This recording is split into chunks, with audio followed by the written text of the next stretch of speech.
Ngayong linggo ay pinagdiriwang natin ang dakilang kapistahan ng kabanal-banalang katawan at dugo ng Panginoon o mas kilala bilang Corpus Christi. Ang dakilang kapistahang ito ay nagsimula noong 13th century dahil sa mga pangitain ni Santa Juliana of Liege, isang madre na may malalim na debosyon sa banal na Eucharistia. Naniwala siya na dapat magkaroon ng natatanging kapistahan para parangalan ang tunay na presensya ni Kristo sa banal na sakramento. Kalaunan, lalo itong pinagtibay ng himala sa Bolsena sa Italia noong 1263, kung saan ang isang pari na nagduda sa tunay na presensya ni Kristo sa banal na Eucharistia ay nakaranas at nakita ang pagtulo ng tunay na dugo ni Kristo mula sa ostia habang siya ay nagmimisa. Dahil dito ay tinatag ni Pope Urban IV noong 1264 ang dakilang kapistahan ng Corpus Christi para sa buong simbahan. Ang pinakasentro ng dakilang kapistahang ito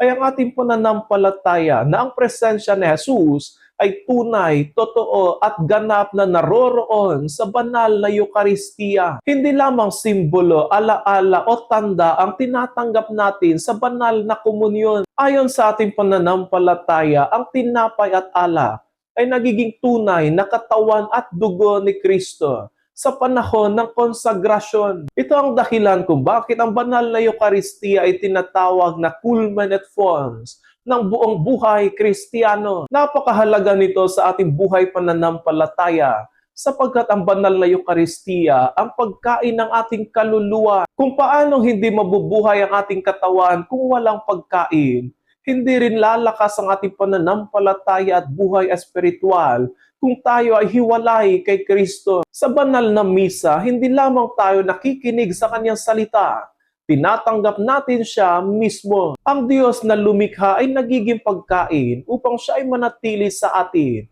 at tayo sa Kanya. Sa dakilang kapistahang ito, hinihikayat tayo na pag-alabin muli ang ating pagmamahal sa banal na Eucharistia. Maging mas tapat tayo sa pagdalo sa misa, madasalin sa harap ng banal na sakramento, at mas mamuhay ayon sa tinatanggap natin na si Kristo. Sapagkat ang sentro ng ating pananampalataya ay hindi isang bagay, kundi isang persona, si Jesucristo na tunay na naroroon ang kanyang presensya sa kabanal-banalang Eucharistia.